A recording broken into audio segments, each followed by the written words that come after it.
आनन्दाब्धिविगाहनं विदधते लोकाश्च मोदान्विताः। शक्ति सहसै सद्गुरुर्विजयते कारुण्यलीलाधरो हंसानां निजलोकतः सुखकरो बोधेन्दुरत्नाकरः। यो ब्रह्माणं विदधाति पूर्वं यो वै वेदांश्च प्रणोति तस्मै तमः देवमात्मबुद्धिप्रकाशं मुमुक्षुर्वै शरणमहं प्रपद्ये।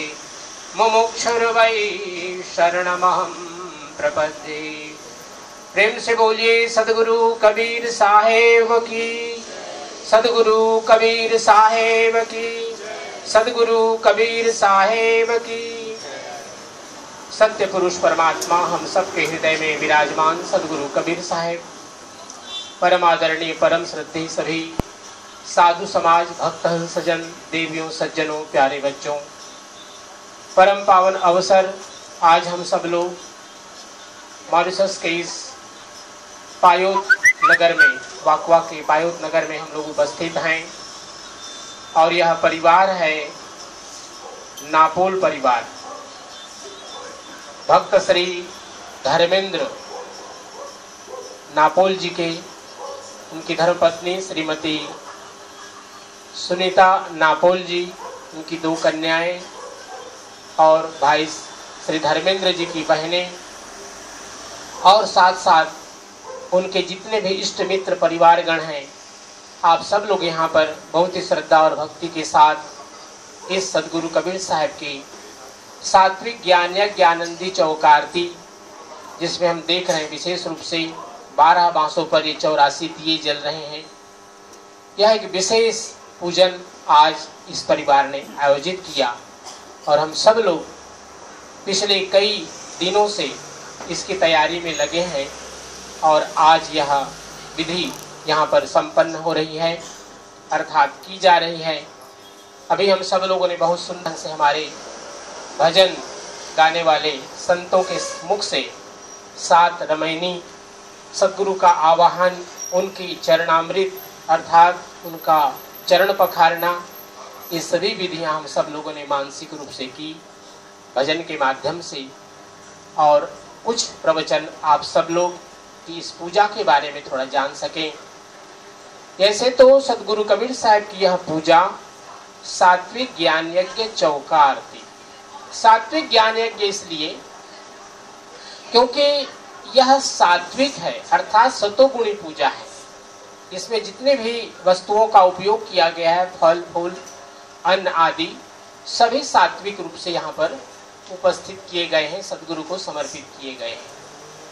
अभी आगे भी कई विधियां बाकी है, नारियल विधि होगी, भोग विधि होगी, तुनिका विधि होगी, अभी कई विधियां इसके बाद में संपन्न होंगी, आरती होगी। सदगुरु कबीर साहब ने यह विधि जब दी तो धनीधर्म दास साहेब, जो कि आज से लगभग 550 वर्ष से ज्यादा समय हो चुके हैं, भारत के बांधवगढ़ जो कि उत्तर प्रदेश में है, यह विधि सदगुरु कबीर साहब ने उनको दिया।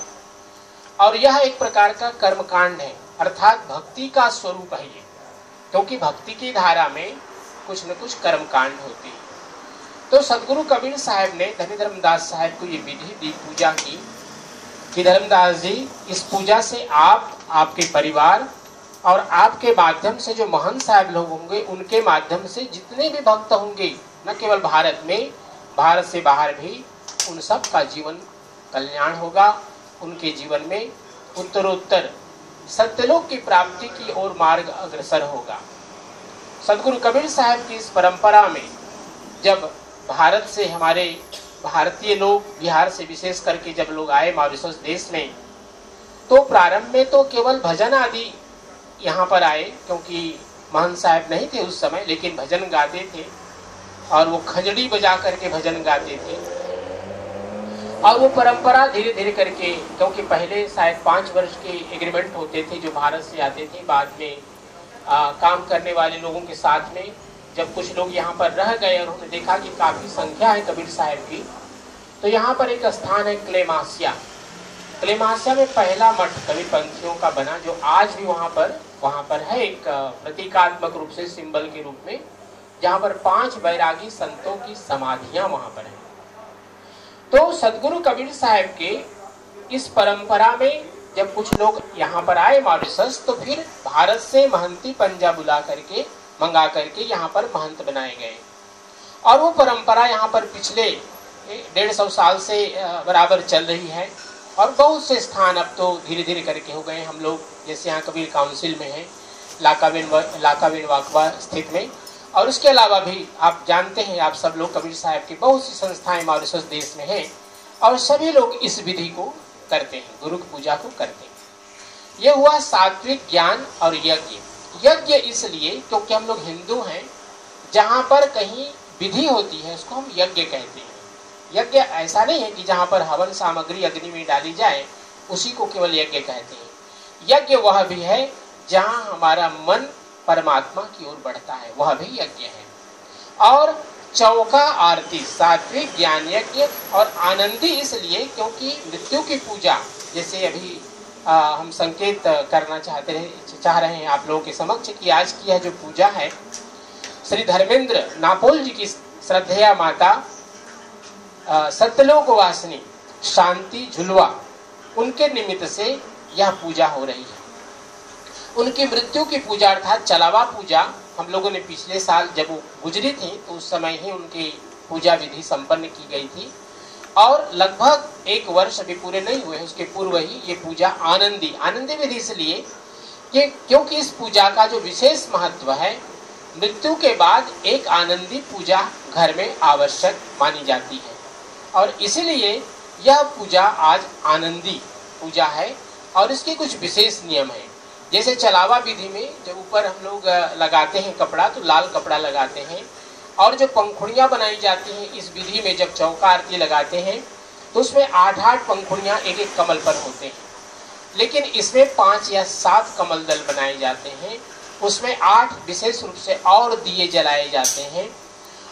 इस प्रकार से आनंदी विधि में और आनंदी विधि और चलावा विधि के जो भजन होते हैं उसमें भी परिवर्तन होता है, क्योंकि आनंदी विधि में रमैनी गाते हैं और चलावा विधि में शबद डोरी गाते हैं। तो काफी उसमें दोनों में अंतर है, चलावा विधि में और आनंदी विधि में। तो आज की यह विधि आनंदी विधि है, अर्थात इस आनंदी विधि के बाद में घर में कोई भी मांगलिक कार्य संपन्न किए जा सकते हैं।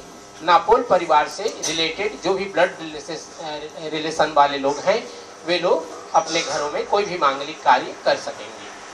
तो यह सात्विक ज्ञान यज्ञ आनंदी। और चौका इसलिए बोलते हैं कि सत्य पुरुष परमात्मा सदगुरु कबीर साहब के 4 प्रमुख शिष्य हुए, धनी धर्मदास साहेब, सहतेजी साहेब, बंकेजी साहेब और चतुर्भुज साहेब। तो सत्य पुरुष परमात्मा सदगुरु कबीर साहब वो तो है ही हैं, लेकिन ये जो 4 उनके शिष्य हुए, इस नाम से ये जो 4 अंग बनाए गए, देख रहे हैं आप, यहाँ ज्योत जल रहा है, कलश है, यहाँ पर अमीदल है, और यहाँ नारियल रखे गए हैं, बीच में पत्थर है जिसके माध्यम से नारियलों को तोड़ा जाता है, नारियल मोड़ने की विधि होती है। तो इन 4 स्थानों के कारण से इस विधि को, इस पूजा को हम लोग चौका आरती कहते हैं। और आरती इसलिए कि यहाँ पर आरती का अर्थ होता है भक्ति। आरती माने एक ज्योत जल रहा, ये भी आरती है, लेकिन साथ साथ आरती का जो शाब्दिक अर्थ है वह भक्ति का है। तो ये जो विधि है ये भक्ति का है। विशेष रूप से हम सब लोग देख रहे हैं यहाँ पर 12 बांस, क्योंकि कबीरपंथी विधि तो आप लोग हर जगह देखते हैं, पूजा आदि होती रहती है, लेकिन इसमें 12 बांस लगे हुए हैं। और 12 बांसों के जो ये जो एक छोटा सा घर जैसा बनाया गया, इसमें 4 दरवाजे हैं। मेरे पीछे एक दरवाजा है और 3 सामने हमारे दरवाजे हैं। और आप एक और देख रहे होंगे कि दरवाजे पर ये जो एक फूल जैसा बना हुआ है श्वेत वस्त्रों का, 7 सभी दरवाजे पर बने हुए हैं। तो इन 12 बांसों का जो विशेष प्रतीकात्मक अर्थ है वह है हमारे जीवन के 12 माह। प्रत्येक वर्ष में 12 माह आते हैं। और ये जो पुष्प बनाए गए हैं श्वेत, आप देख रहे हैं श्वेत रंग के, श्वेत कलर के आप देख रहे हैं जो पुष्प जैसे बनाए गए हैं कपड़ों से ही, तो ये एक 7 दिन का सप्ताह का प्रतीक है। तो हमारा जीवन 12 महीने अर्थात वर्ष और सप्ताह, इसमें हमारा जीवन चलता है। इसी जीवन में हम सब लोग क्या चाहते हैं? आनंद की कामना करते हैं, प्रसन्नता की कामना करते हैं, मंगल की कामना करते हैं। और इसीलिए नाना प्रकार के पूजा पाठ है ना, हिंदू संस्कृति में कितने देवी देवता हैं और कितने प्रकार की पूजा प्रार्थना है, यज्ञ आदि हैं।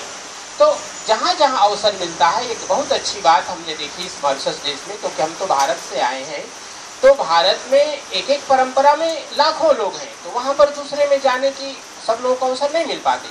लेकिन यहाँ मॉरिशस देश में एक बहुत बड़ी अच्छी बात है कि हम सब लोग चाहे किसी भी परंपरा की, हिंदू संस्कृति से जुड़े हुए किसी भी परंपरा की पूजा हो, कोई विधि हो, तो हम सब बहुत प्रसन्नता और भक्ति के साथ उसमें भाग लेते हैं। तो ये इस देश की विशेषता है कि हम लोग मिल करके रहते हैं और एक दूसरे की पूजा में सम्मिलित होते हैं।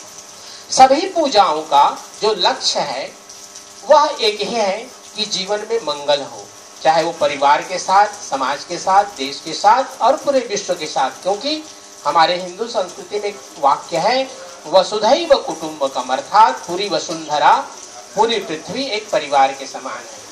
तो इस दृष्टि से जो भी हमारी पूजा पाठ प्रार्थनाएं होती हैं वो विश्व के मंगल कामना के लिए होती है। आज की यह पूजा विशेष रूप से सत्यलोकवासिनी झुलवा शांति माता जी के नाम से की जा रही है। उनकी विशेष रूप से आत्मा की शांति के लिए और उनका आशीर्वाद इस परिवार को प्राप्त होता रहे। और जितने आप भक्त लोग पधारे हैं सुदूर प्रांतों से, दूर दूर स्थानों से आप सब लोग आए अपना एक बहुमूल्य समय लेकर के, तो आपके जीवन का भी मंगल हो, यह एक सदगुरु से हम सब लोग मिल करके इस पूजा के माध्यम से प्रार्थना करते हैं। सदगुरु कबीर साहब क्या कहते हैं? जो चाहे सुख पावना, अर्थात जो व्यक्ति अपने जीवन में सुख को चाहता है, जो तू चाहे मुझको छाण सकल की आस, मुझे ही ऐसा हो रहो सब सुख तेरे पास। प्रेम से बोलिए सदगुरु कबीर साहेब की। सदगुरु कबीर साहब कहते हैं कि हम सब लोग जिस प्रकार परमात्मा अविनाशी है, अजर है, अमर है, इसी प्रकार से परमात्मा में, उस प्रभु में किसी प्रकार का कोई परिवर्तन नहीं होता। इसी प्रकार हमारे अंदर भी जो आत्म तत्व है उसमें किसी प्रकार का परिवर्तन नहीं हो पाता। लेकिन जो जीव है, हम सब लोग, क्योंकि जीव और आत्मा इससे आबद्ध है, तो जब हम कर्म करते हैं तो कर्म के फल होते हैं। जैसे कोई व्यक्ति अग्नि को स्पर्श करता है तो गर्मी लगती है, कोई बर्फ को स्पर्श करता है तो ठंडी लगती है। तो यह जो दुख और सुख है हमारे जीवन में, ये आत्मा को नहीं बल्कि जीव को लगता है। और यही जीव पुनरपि जननम पुनरपि मरणम पुनरपि जननी जठरे शयनम, अर्थात यह जीव जन्म लेता है, मृत्यु को प्राप्त करता है और अपने कर्म के भोगों को भोगता है। हम सब लोग आनंद और सुख के लिए जो विधियां करते हैं घरों में या कहीं बाहर मंदिर आदि में या किसी और मित्र परिवार के साथ, यहाँ जब कोई पूजा होती है, जैसे आप सब लोग यहाँ पर आए हैं, तो हम सब लोग मिल करके यही प्रार्थना करते हैं कि वह परमात्मा हमारे लिए सुखकारी हो, यह पूजा सबके लिए मंगलकारी हो। यही हम सब लोग सदगुरु से, परमात्मा से प्रार्थना करते हैं। क्योंकि जब हम अपने जीवन में एक मार्ग पर चलते हैं तो कोई भी सदगुरु उस मार्ग के, जो भी कोई पुरोहित होंगे, आचार्य होंगे, पंडित होंगे, तो हमें क्या शिक्षा देते हैं कि सत्य के मार्ग पर चलें, अपने जीवन में दूसरों को कष्ट न दें। और हमारे जीवन में जो 3 मार्ग हैं जीवन में काम करने के, वह है हमारे जीवन में हम मन से, वचन से और कर्म से अपने जीवन के कार्यों को करते हैं। कैसे करते हैं? हम अपने वाणी से अपने जो विचार हैं उसको अभिव्यक्त करते हैं। कभी कभी हम कटुवाणी बोलते हैं, जिसका हमारे गुरुजनों ने कहा कि कटुवाणी का हमें उपयोग नहीं करना चाहिए। इसी प्रकार से हमारे जो शरीर हैं, अभी जो इतनी तैयारी यहाँ पर पूजा की गई है, आप सब लोग अपने परिवहन से यहाँ तक पहुँचे हैं, तो ये शरीर है उसके साथ में। लेकिन शरीर तब तक काम नहीं करता है जब तक उसके साथ हमारा मन न जुड़ा हो। अर्थात मन हमें प्रवृत्त करता है किसी कर्म के लिए। कर्म क्या है हमारे? शुभ कर्म है और अशुभ कर्म है। अच्छे कर्म करने के लिए भी मन हमें प्रेरित करता है कि वहां पूजा हो रही है नापोल परिवार में, और हम सब लोग मिल करके पूजा में भाग लेंगे। और यही मन है कि कभी कभी हमें ऐसे जगहों पर ले जाता है जहां पर सात्विक नहीं बल्कि राजसिक और तामसिक कर्म होते हैं। तो ये मन के माध्यम से शरीर का हमारा उपयोग होता है। तो संतों ने, गुरुजनों ने यही कहा कि मन से, वचन से और कर्म से हमें वह कर्म करना है जो हम विचारों से यह समझते हैं कि यह हमारे लिए उपयुक्त है। अर्थात उन कार्यों को करें जिससे कि हमारा भी कल्याण हो, परिवार का भी कल्याण हो और किसी का अहित न हो। सुमिरन करहु राम का, सुमिरन करहु राम का, काल गहे हैं केस, ना जाने कित मारी हैं, क्या घर क्या परदेश।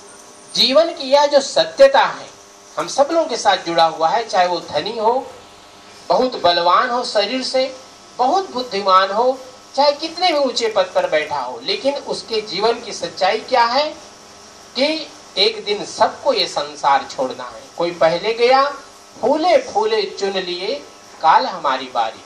सबकी बारी आने वाली है और सबको ये संसार छोड़ करके जाना है। लेकिन आश्चर्य क्या है कि हम सोचते हैं कि ये तो व्यक्ति गुजर गया लेकिन हम सदा यहाँ पर रहेंगे, और इस भूलवश कभी कभी अपकर्म करने लगते हैं और भूल जाते हैं कि इस कर्म का दुष्परिणाम हमें इस जन्म में या फिर अगले जन्म में भोगना पड़ेगा। तो सदगुरु कबीर साहब क्या कह रहे हैं, सुमिरन करहु राम का। यहाँ राम, जिस राम को हम लोग रामायण आदि में पढ़ते हैं, उस राम से नहीं, बल्कि जो हम सबके हृदय में विराजमान राम है, रमन्ते योगिनो यस्मिन् निति रामः, जो सर्वत्र व्याप्त है, जो सब में रमण कर रहा है, ऐसे राम की सदगुरु कबीर साहब कह रहे हैं भजन करने के लिए। सुमिरन करहु राम का, काल गहे हैं केस। अर्थात जो हमारा सिर में केश हैं, बाल हैं, उनको वह काल अर्थात जो मृत्यु है वो पकड़ा हुआ है। न मालूम कब, सुबह दिन, सुबह शाम रात, घर के अंदर घर के बाहर, कहाँ वो खत्म कर देगा हमारे जीवन को, कोई नहीं जान सकता। किसी भी ज्योतिष शास्त्र के अनुसार से नहीं बताया जा सकता कि कहाँ पर किस समय और व्यक्ति की मृत्यु हो जाएगी। लेकिन आनी सबकी है, ये आवश्यक भावी है कि हम सबकी एक न एक दिन मृत्यु होने वाली है। तो करें क्या, सुमिरन करहु राम का। इसलिए परमात्मा का स्मरण करते हुए जब हम कर्म करेंगे तो कभी किसी को हम कड़ी वाणी नहीं बोलेंगे, कटु वाणी नहीं बोलेंगे, किसी के प्रति निंदा शिकायत नहीं करेंगे, किसी के लिए अपकर्म, किसी को दुख पहुंचे ऐसा कोई कार्य नहीं करेंगे, किसी के लिए बुरे हम सोचेंगे नहीं। इसलिए सदगुरु कबीर साहब कह रहे हैं कि सुमिरन करहु राम का, काल गहे हैं केस, ना जाने कित मारी है, क्या घर क्या परदेश। नहीं जानते यात्रा में जा रहे हैं, गाड़ी में बैठे हैं, पैदल चल रहे हैं, कब वह मृत्यु हमें अपनी ओर खींच लेगी इसका कोई भरोसा नहीं है। इसलिए हमारे गुरुजन बराबर हमें सचेत करते हैं। ये पूजा पाठ आदि जितने भी हम लोग विधियां देखते हैं, किसी भी संप्रदाय का हो, उन सब का लक्ष्य यही है कि हम जीवन को समझे। मानव जीवन जो हमें बहुमूल्य मिला हुआ है, श्वास श्वास में नाम ले, वृथा श्वास मत खोए, ना जाने यह श्वास का आवन होय न होय। और उस परमात्मा का जो स्वरूप सदगुरु कबीर साहब बतलाते हैं, निर्विकार निर्भय तुही और सकल भय माही। अर्थात वह परमात्मा कैसा है, हम सब लोग किसी न किसी विकार से ग्रस्त होते हैं। कोई न कोई विकार हमारे अंदर, बात पीत कब शारीरिक कोई व्याधि लग जाती है, मानसिक व्याधि लग जाती है, लेकिन वह परमात्मा निर्विकार, उसमें किसी प्रकार का विकार नहीं है। और एकमात्र परमात्मा ही है जो कि किसी से भी भयभीत नहीं होता। हम सब लोग किसी न किसी चीज से भयभीत होते हैं, अपने दुश्मन से या किसी न किसी से, या फिर काल से, मृत्यु से तो सबको ही डरते हैं। लेकिन जब वह यह ज्ञान प्राप्त कर लेता है कि अंत में हम लोगों को एक दिन तो जाना ही है, तो क्यों न जीवन का हम सदुपयोग करें। तो जीवन में सदुपयोग करना यही अध्यात्म का लक्ष्य है कि हम सन्मार्ग पर चलते हुए उस परमात्मा की ओर बढ़ते रहें। इस जन्म में नहीं, अगले जन्म में यात्रा हमारी कम से कम चलती रहे। इतना शुभ कर्म तो कम से कम करें कि अगला जन्म हमें मनुष्य का मिल सके। इतने बुरे कर्म न करें कि हमें पुनः 84 लाख योनियों में जाना पड़े। हम देख रहे हैं इन 12 बासों के बीच में 6-6 दिए जल रहे हैं, अर्थात 84 दिए जलाए गए हैं इसमें, और इन 84 दियों का भी एक प्रतीकात्मक अर्थ यह है कि यह हम पिछले जन्मों में 84 लाख योनियों को पार करके इस मनुष्य जीवन में आए हैं, इसलिए इसका बहुत ही महत्व है। और इसके महत्व को समझते हुए जीवन के जो लक्ष्य हैं, जो भी आप धर्म, अर्थ, काम, मोक्ष अपने जीवन में प्राप्त करते हैं, अच्छा खाएं, अच्छा पहने, लेकिन सात्विक खाएं, सात्विक पहने। जो हमारी हिंदू संस्कृति के मर्यादा है, जो पूर्वजों ने हमें भारत से लाकर के इसको रखा है, आप सब लोगों ने जिसकी रक्षा की है, जितने यहाँ पर पर्व हम लोग बनाते हैं देवी देवताओं के नाम से, वो सभी हमारे संस्कृति के एक एक अंग हैं। उन सब की रक्षण करना हम सब लोगों का परम कर्तव्य है। तो एक सुंदर अवसर भाई धर्मेंद्र जी नापोल और उनके समस्त परिवार ने एक अवसर दिया। इस 12 बांस पूजा जिसकी तैयारी आप देख रहे हैं, कितना सहज नहीं है, कठिन है। और भाई नापोल जी लगे हुए हैं सेवा में, दियों को देख रहे हैं कि कोई दिया बुझने न पाए। तो बस ऐसे ही हम अपने जीवन में भी सजग रहें कि हमारे अंदर कोई कुमति ना आ जाए, कोई विचार ना आ जाए और अपकर्म ना हमारे अंदर समाहित हो जाए। इसका ध्यान रखते हुए हम अपने जीवन को ले चलेंगे। नापोल परिवार, भाई धर्मेंद्र, उनकी धर्मपत्नी, उनके बच्चे, उनकी बहनें और बहनों से जुड़े हुए जितना परिवार, आप सब जितने भक्त लोग यहाँ पर आए हैं, सबका जीवन सदगुरु कबीर साहब मंगलमय करें। सत्यलोक वासनी शांति झुलवा माता जी की आत्मा को सदगुरु अपने चरणों में स्थान दे, अपने लोक में स्थान दे। और माता जी का आशीर्वाद हम सब लोगों को मिलता रहे। वो बराबर जाती थी कबीर काउंसिल में पूजा में, और आप सब लोग जानते हैं कितना सौम्य स्वभाव था, कितना मधुर स्वभाव था उनका। तो बस यही बड़े लोगों की हम लोगों पर कृपा बनी रहे। आइए साहब के पावन नाम का संकीर्तन करते हुए फिर विधि को आगे बढ़ाएंगे। सब लोग मिल करके गाएंगे सत्यनाम धुन को। आप देख रहे हैं सत्यनाम चारों तरफ लिखा हुआ है, सत्यनाम सत्यनाम। इस धुन को हम लोग करेंगे।